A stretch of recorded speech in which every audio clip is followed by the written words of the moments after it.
사랑하는 성도님 여러분, 오늘 네 번째 온라인으로 예배를 드리게 됩니다. 이렇게 길어질 줄은 우리가 알지 못했는데요. 그래도 가정에서 우리 가족들 경건한 몸과 마음으로 우리 힘껏 주일 예배를 드린다면 하나님께서 크게 기쁨과 영광의 예배를 받으실 줄로 믿고 우리에게 귀한 은혜를 주실 것입니다. 함께 기도합시다. 여호와를 자기 하나님으로 삼은 나라 곧 하나님의 기업으로 선택된 백성은 복이 있도다. 아멘. 온 인류를 구원하기 원하시는 하나님, 모든 일 가운데 주의 선하심을 믿습니다. 특별히 예수 생명으로 구원하신 주의 백성들을 주께서 지키시고 그리고 이 어려운 때에 하나님의 대리자로서 귀하게 사용하실 줄로 믿습니다. 저희가 드리는 예배로 하나님 영광 받으시고 이 땅에 한없는 은혜와 위로를 더하여 주시옵소서. 예수님의 이름으로 기도하옵나이다. 아멘.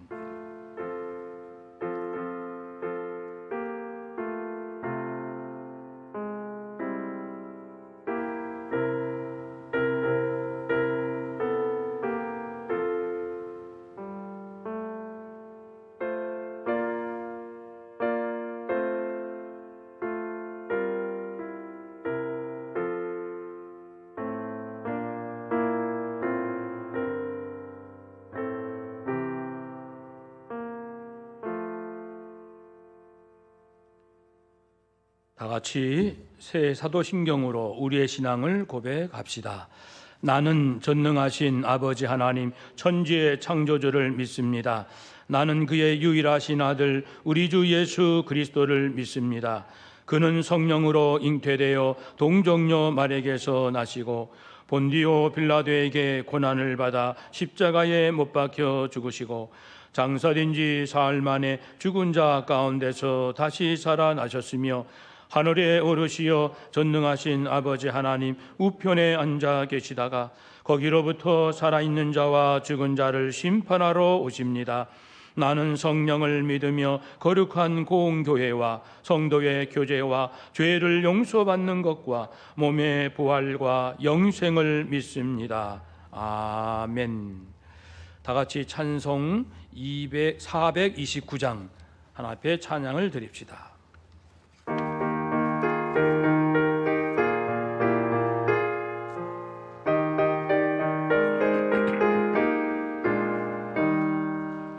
세상 모든 풍파 너를 흔들어 약한 마음 낙심하게 될 때에 내려주신 주의 복을 세어라. 주의 크신 복을 내가 알리라. 받은 복을 세어 보아라. 크신 복을 내가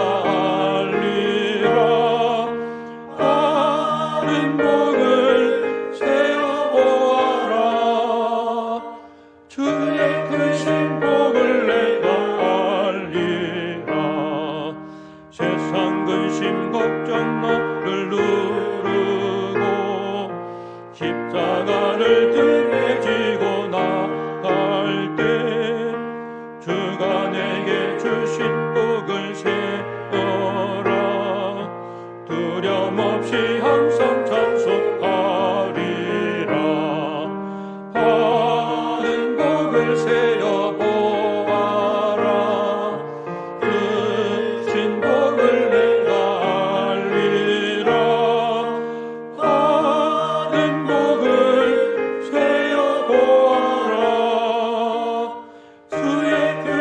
복을 내가 알리라. 세상 권세 너의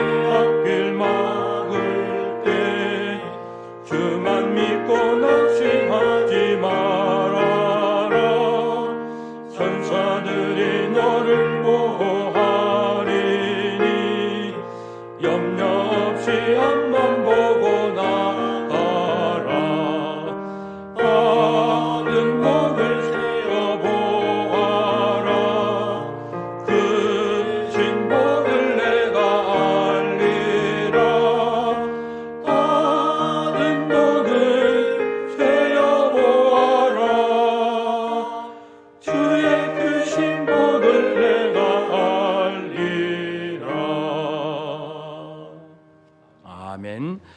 이 시간 우리 전광수 피택 장로님께서 우리를 대신하여 기도하시겠습니다.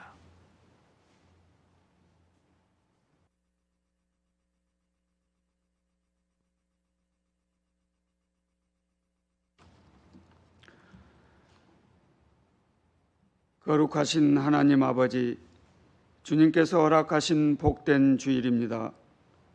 코로나19로 인해 성도들과 예배를 함께 드리지는 못하지만 가정에서 동영상으로 또 다른 형식으로 예배드리게 하심에 감사드립니다.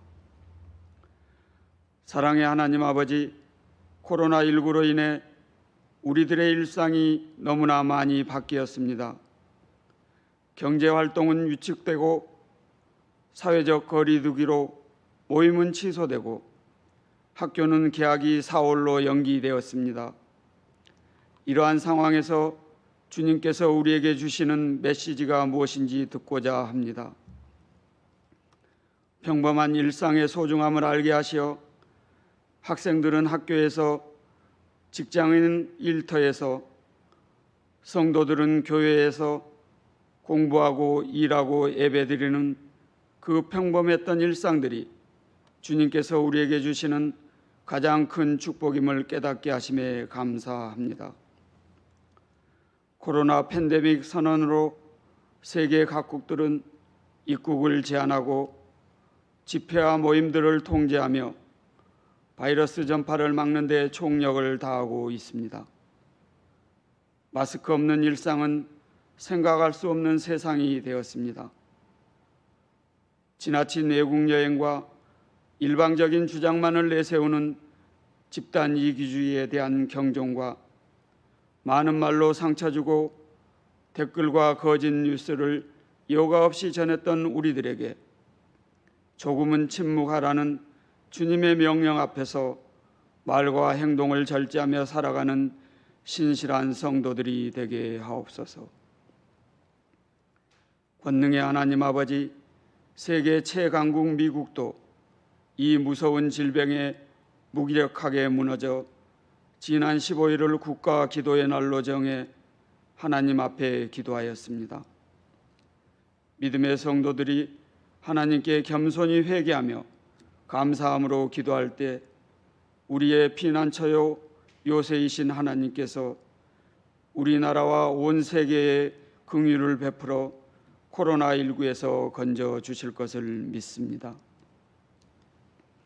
축복의 하나님 아버지, 다치고 텅 빈 교회를 바라보며 그동안 한국 교회가 세상에서 빛과 소금의 역할을 다하지 못하고 교인의 수와 큰 교회만을 지향하며 현실에 안주했던 어리석음과 게으름에 대한 하나님의 경고 앞에 반성하고 회개합니다.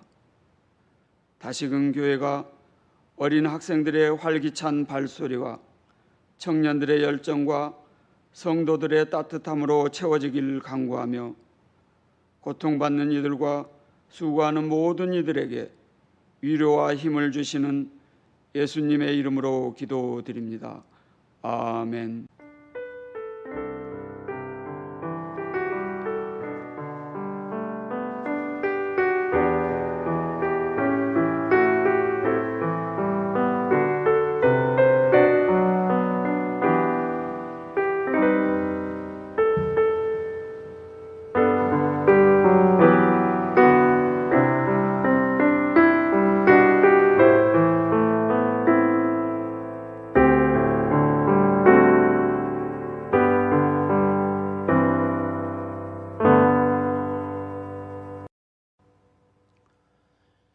이제 우리 오재용 집사님께서 하나님께 감사와 그리고 간절함의 찬양을 올려드리겠습니다.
실망치 말고 나를 보아라.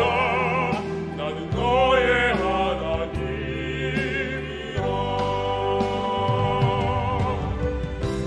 내가 너와 항상 함께하리라. 내가 너를 지키리라. 실망치 말고 나를 보아라. 나는 너의 하나님이라. 실망치 말고 나를 보아라.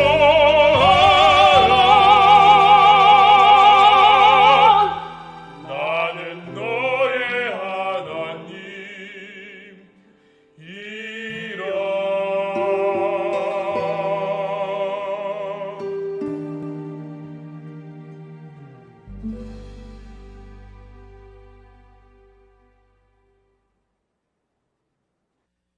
이제 하나님 말씀 함께 봉독하기 원합니다. 구약 성경 출애굽기 18장 19절, 출애굽기 18장 19절부터 23절까지입니다. 우리 함께 천천히 봉독합시다. 이제 내 말을 들으라. 내가 네게 방침을 가르치리니 하나님이 너와 함께 계실지로다.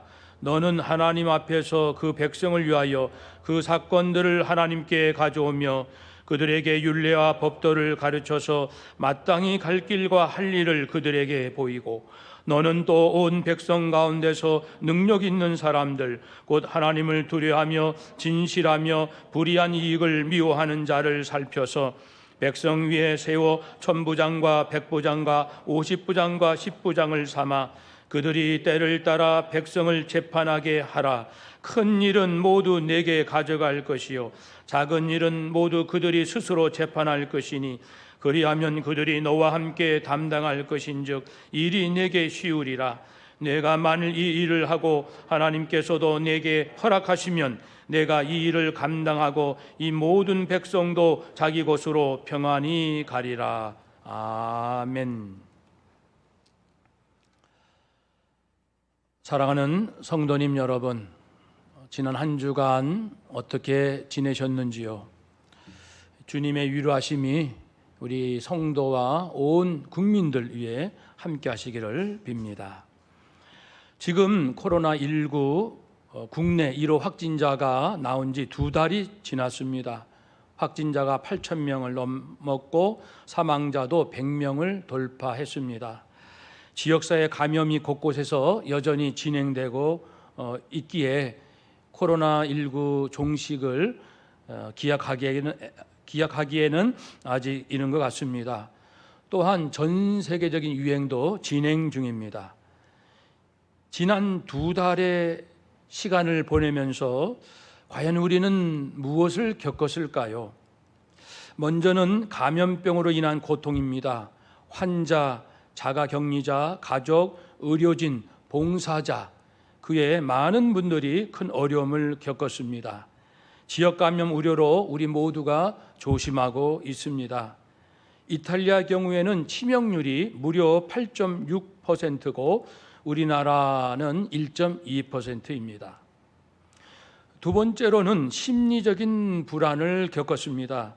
감염, 재난 등으로 갑작스러운 이 심리적 충격을 받게 되면 극심한 피로감, 신체적인 탈진, 과다한 스트레스와 죄책감, 식사와 수면의 어려움, 괴로움으로 인한 과도한 술, 담배 및 약물의 복용, 또 불안하고 화가 나는 등 스스로 통제할 수 없는 감정들로 어려움을 겪게 됩니다. 이어서 경제적인 어려움도 있습니다. 개인과 회사로서는 매출 감소와 무급휴가, 임금 삭감, 취업의 어려움, 임대료, 기본 생계 위협 등 어려움이 있고요. 국가적으로는 경제적인 위기를 또한 우리가 걱정하고 있습니다. 이어지는 것은 정책의 어려움입니다. 경제적으로 어렵다 보면은 각자 이해관계로 갈등이 많아지게 됩니다. 어느 하나의 정책을 세우면 누구에게는 좀 더 유리하지만 또 누구에게는 불리하기에 모두를 만족시킬 만한 각계각층의 이해관계를 모두 고려해야 하는 정책이 이란 매우 어렵지 않겠습니까?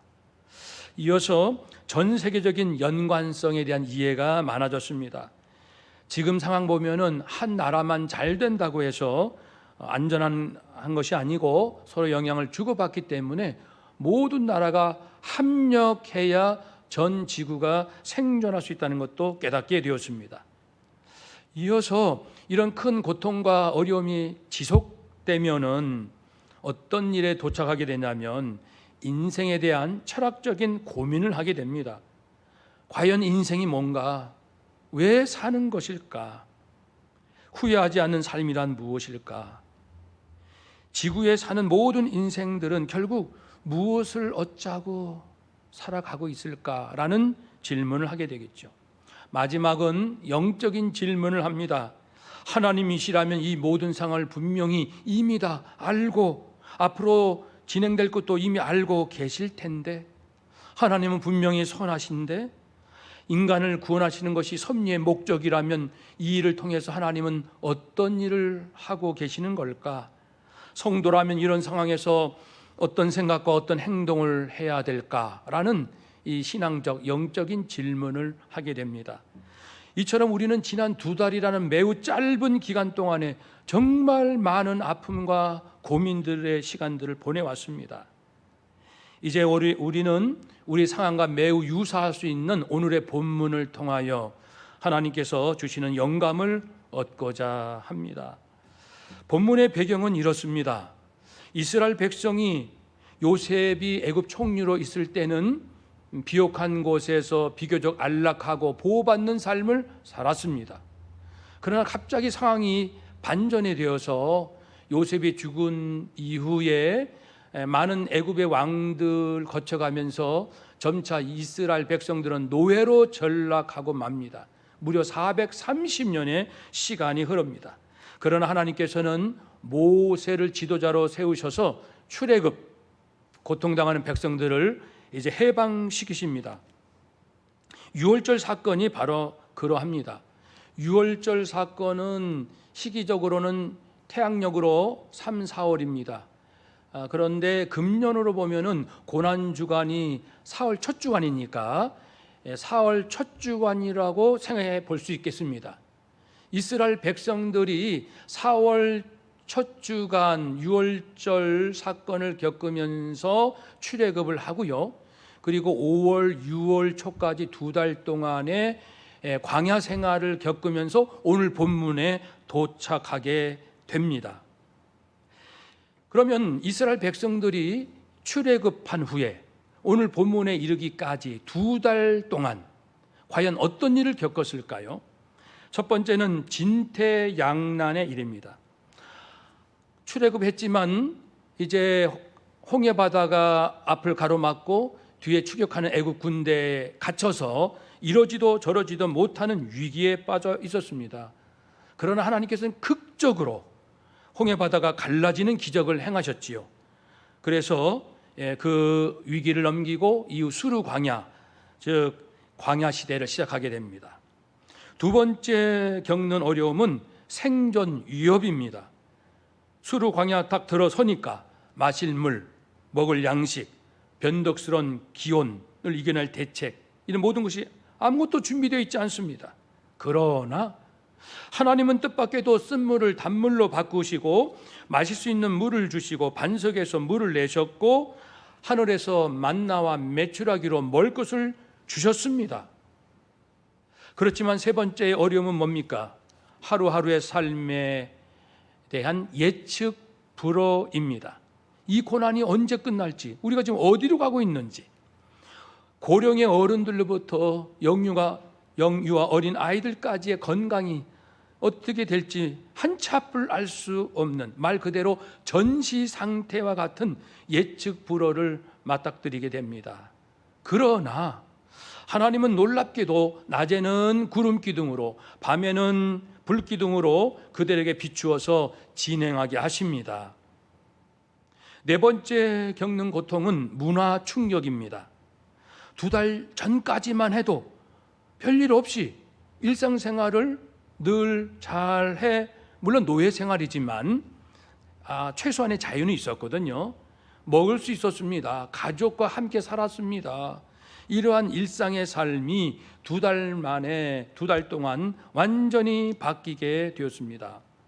아브라함, 이삭, 야곱의 하나님 여호와 하나님을 믿는 신앙이 이어지곤 했지만은 430년이라는 긴 시간이 흐르면서 점차 이스라엘 백성들은 애굽의 종교, 애굽의 문화에 많은 영향을 받고 동화되기도 하였습니다.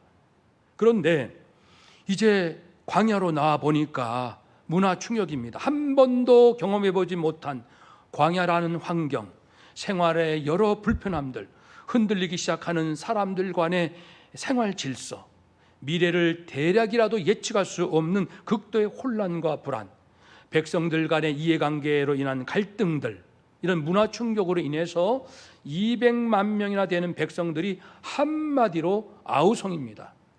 200만 명이면 우리 영등포구, 강서구, 양천구, 구로구, 즉 우리 영등포 노회의 지역이 200만 명입니다.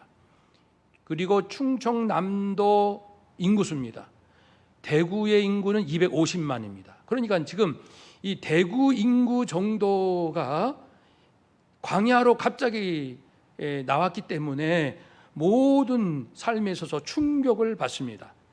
오늘 본문은 이 4가지 고통 중에 마지막 문화적 충격과 갈등에 관한 것입니다. 백성들은 자신들의 불평거리, 논쟁거리, 판단하기 어려운 많은 문제들을 지도자 모세에게 가지고 나옵니다. 어쨌든 믿을 것은 모세밖에 없습니다. 왜냐하면 모세는 수많은 이적과 기적을 통하여 하나님의 뜻을 백성들에게 전하였고, 그리고 지금까지의 많은 어려움을 뚫고 여기까지 올 수 있었던 것은 어쨌든 난세의 영웅 모세입니다. 그래서 모세는 진영의 한 부분에 임시 재판소를 설치하여 나를 정하여 문제가 있는 백성들을 오게 해서 상담 및 재판의 일을 해주게 됩니다. 200만 명이 얼마나 많은 갈등이 있습니까? 그러니 줄을 서서 이 재판을 받자고 서 있는 것입니다. 마침 이 르비딤 이 지역에 모세 장인 이드로가 그 자기의 딸과 2 손자를 데리고 옵니다. 이 모세는 아내와 2 아들과 잠시 헤어졌지요. 애굽의 바로에게 가기 위해서. 그리고 이제 다시 만나게 됩니다. 이 장인은 미디안 지역의 제사장입니다. 하나님을 섬기지 않습니다.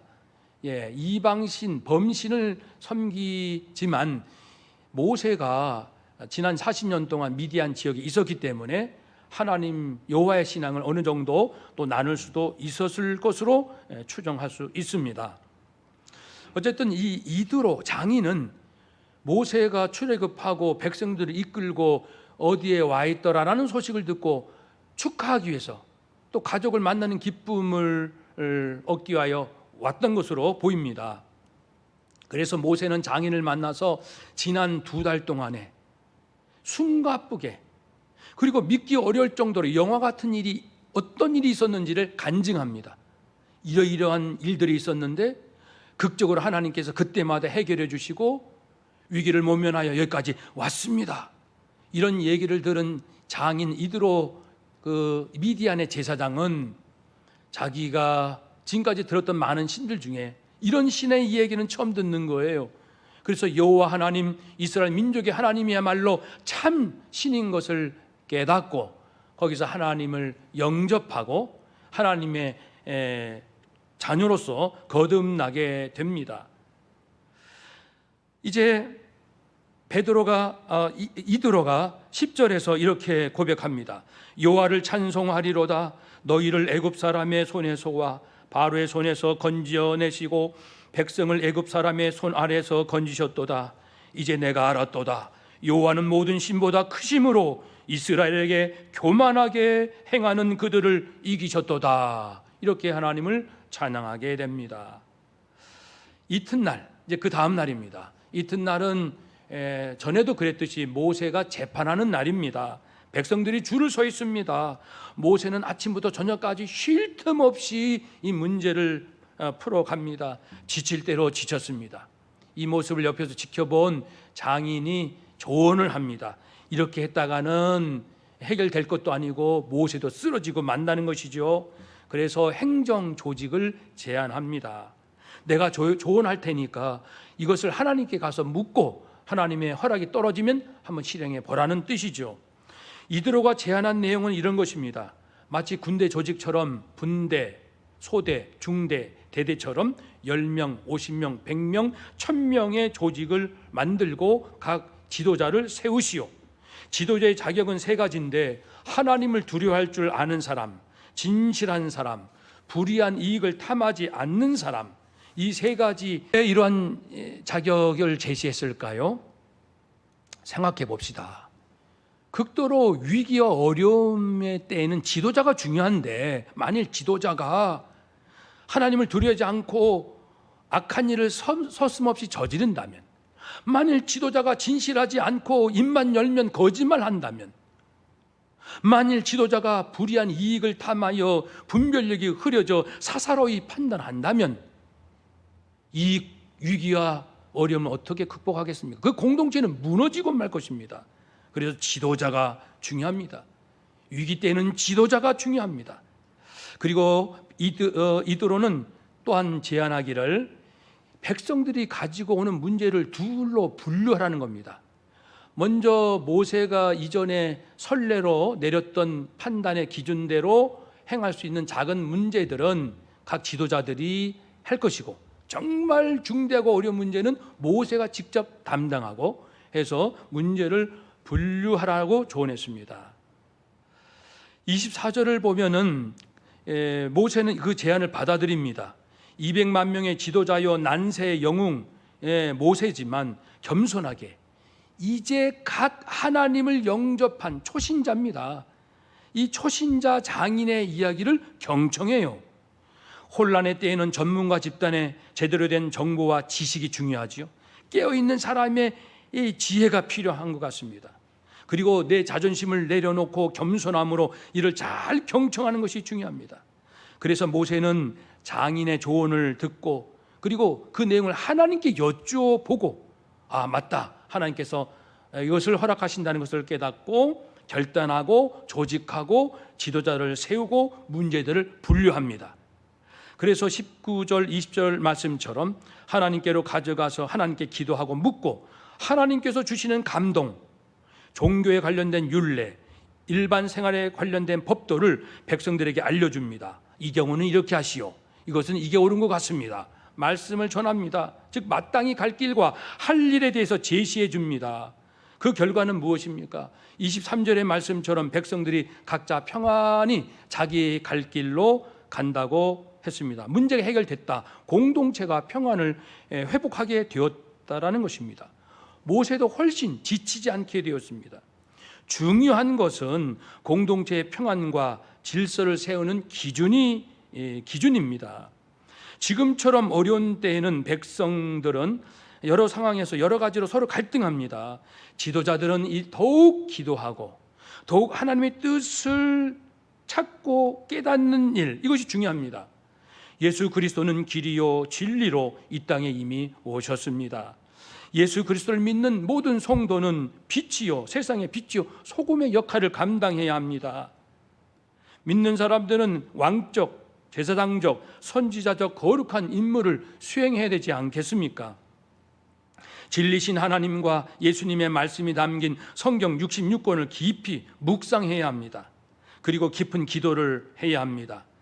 말씀 없이 기도만 하면 마치 밭에 씨를 심는 대신에 구슬을 심는 것 같이 아무 결실도 없을 것이고, 기도 없이 말씀만 보게 되면 씨를 뿌리긴 했지만 물을 주지 않아 역시 열매가 없는 것과 같은 이치입니다. 그러니 혼란과 갈등이 본격적으로 나타나는 이때에 우리 성도들 자신이 말씀과 기도로 무장하여 가정, 직장, 사회 속에서 제대로 된 씨를 뿌리고 제때 물을 줄 수 있는 그런 역할을 우리가 해야 합니다. 성도여 성도님 여러분, 우리가 제대로 된 시, 제대로 된 지혜를 제때 물을 주는 것처럼 우리가 이 사회에 공급을 해야 하는 거룩한 사명이 있습니다.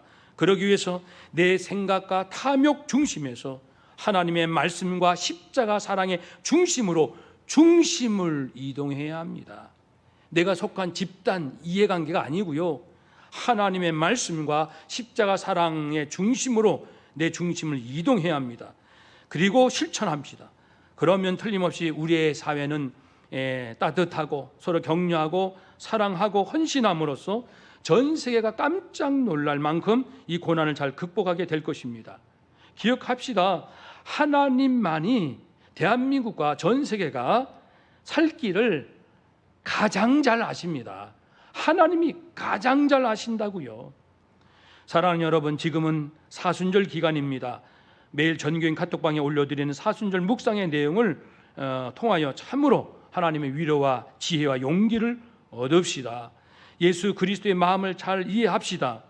그리스도께서 죽음의 고난 이후에 부활의 영광을 누렸듯이 하나님을 경외하고 이웃에게 선을 행하는 사람들에게는 반드시 고난 뒤에 더 큰 영광이 기다리고 있을 줄로 믿습니다.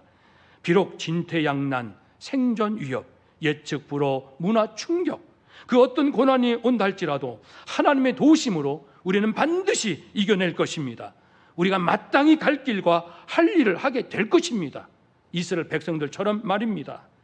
오늘부터 시작되는 또 한 주간을 이러한 믿음, 소망, 사랑으로 충만하여 승리합시다. 늘 천국에 계신 예수님과 우리 안에 계신 성령님과 동행합시다. 예수님의 약속을 굳게 의지합시다. 내가 세상 끝날까지 너희와 항상 함께 있으리라. 아멘. 기도합시다. 하나님, 모든 것이 불확실하고 불안한 가운데 있지만 하나님은 여전히 살아계시고 선하시고 전능하십니다. 다시금 오늘 말씀을 붙들고 하나님 말씀과 십자가 사랑 중심으로 우리의 마음을 정결케 하여 하늘의 지혜를 얻고 이 땅을 잘 섬기는 거룩한 성도들 되게 하여 주시옵소서. 예수님의 이름으로 기도하옵나이다. 아멘. 이제 찬송하심으로 하나님 앞에 예물을 드립시다. 찬송가는 430장입니다.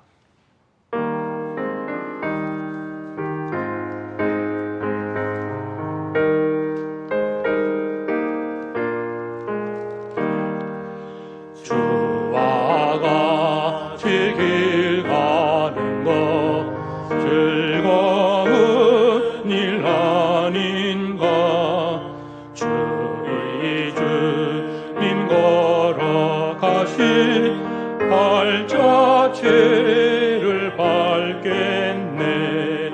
한 걸음 한 걸음 주 예수와 함께 날마다 날마다 우리 걸어가리. 어린아이 같은 우리 미련하고 약하나 주의 손에 이끌리어 생명길로 가겠네. 한 걸음 한 걸음 주 예수와 함께 날마다 날마다 우리 걸어가리. 꽃이 피는 일터이나 험한 곳짝이라도 지광한 하는 대로 수와 같이 가겠네. 한 걸음 한 걸음 주 예수와 함께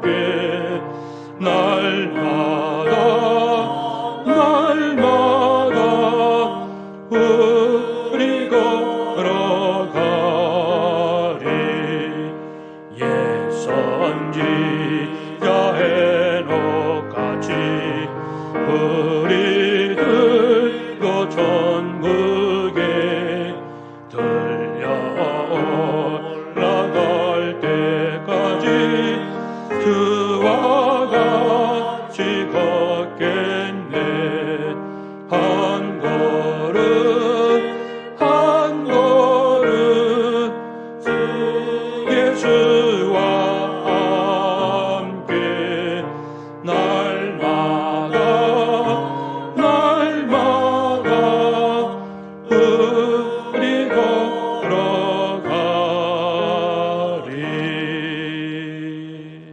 아멘. 기도합니다. 하나님, 이 시간 예물을 드립니다. 저희들의 믿음과 삶을 지켜주시고 어두움의 때일수록 빛이 나게 하시고 우리 자신을 살펴서 더욱 주님 닮아가게 하심을 감사드립니다. 이 예물이 더 귀하게 쓰임받게 하시고 어려움 당한 이 땅을 생각하고 품을 수 있는 한국교회 우리 모두가 되게 하여 주시옵소서. 바친 손길이 복되게 하여 주시고 특별히 경제적인 어려움 가운데 있는 우리 성도들, 온 이 땅의 백성들, 아니 전 세계 모든 어려움의 사람들에게 하늘의 은총을 베푸셔서 서로 돕고 협력함으로 우리 어려움을 함께 극복해 나갈 수 있는 아름다운 은혜가 있게 하시고 한국 경제를 주님 붙드셔서 잘 슬기롭게 극복할 수 있도록 지혜를 더하여 주시옵소서. 예수님의 이름으로 기도하옵나이다. 아멘. 교회 소식을 전하겠습니다. 사랑하는 여러분, 오늘 이제 네 번째 예배를 드리게 되었고요. 그러나 우리가 함께 아시는 것처럼 아직 학교 개학이 되지 못하고 연기 상태에 있습니다. 그래서 목회자들도 우리 교단도 계속 고민 중에 있습니다. 어떻게 될지는 우리 당에서 심사숙고하여 결정한 후에 또 전교인 문자로 알려드리도록 하겠습니다. 그래서 이후에 또 어떻게 될지 함께 기도하며 주님의 인도하심을 간구합시다. 전교인 카톡방 말씀드린 대로 오전 10시 반에 사순절 묵상 내용, 오후 5시경에 목회자 릴레이 기도문 나갑니다. 그래서 우리 간절하게 기도하면 하나님께서 너희들이 정말 바르게 살기를 원하는구나, 나에게 도움을 구하는구나, 하나님께서 우리의 마음을 다 헤아리시고 때가 되어 큰 은혜를 베푸실 줄로 믿습니다. 구역장님들께 거듭 감사를 드리고 우리 목회자들에게도 감사드립니다. 함께 또 사정을 살피시고 또 우리 장로님들께서 계속 회의하시고 또 안부를 서로 물어주시고 교회를 어떻게 할 것인가, 정말 이럴 때 당회가 얼마나 중요한지를 저는 새삼 깨닫게 되고 어떤 때는 눈물이 핑 돕니다. 만약에 저 혼자 모든 것을 감당한다면 얼마나 저도 힘들겠어요. 그런데 목사님들 계시고 당의원들 계시고 구역장님 계시고 우리 모두가 함께하는 이 은혜를 저는 새삼 새롭게 깨닫고 있습니다. 말씀드린 대로 헌금, 송금하실 수 있고요. 또 모았다가 나중에 하나님 앞에 드릴 수도 있겠습니다. 스리랑카 단기 선교는 일단 다음 주까지 모집을 하고요. 앞으로 어떻게 진행될지는 역시 고민 중에 있습니다. 사랑하는 여러분, 누구나 어렵습니다. 그러나 어려움의 때는 지나갑니다. 그러나 어려움의 때에 성장하는 사람이 있고 계속 실패한 인생을 살아가는 사람도 있습니다. 우리는 이 세상을 품고 하늘의 지혜로 이 세상을 주님께로 이끌어갈 수 있는 거룩한 하늘 백성으로 삽시다. 하나님께서 틀림없이 우리에게 뭔가 귀중한 것을 주시려고 시련을 허락하신 줄로 믿고 서로 용기를 냅시다. 한 주간도 주님과 함께 승리하시기를 주의 이름으로 축복합니다. 우리 서로 인사합시다. 하나님은 살아계십니다. 살 길은 있습니다. 아멘. 기도하겠습니다. 이제는 우리를 위하여 늘 기도하시는 우리 주 예수 그리스도의 은혜와 언제나 선한 일만 계획하시는 아버지의 놀라우신 사랑하심과 택한 백성을 친히 이끄시는 성령의 교통하심이 하나님 말씀 붙들고 기도하며 주님 의지함으로 이 모든 어려움을 이길 줄로 믿습니다. 지혜를 주옵소서, 순종할 용기 주옵소서. 다짐하고 소원하는 모든 주의 백성들 위해 이제로부터 영원토록 함께 합시기를 간절히 축원하옵나이다. 아멘.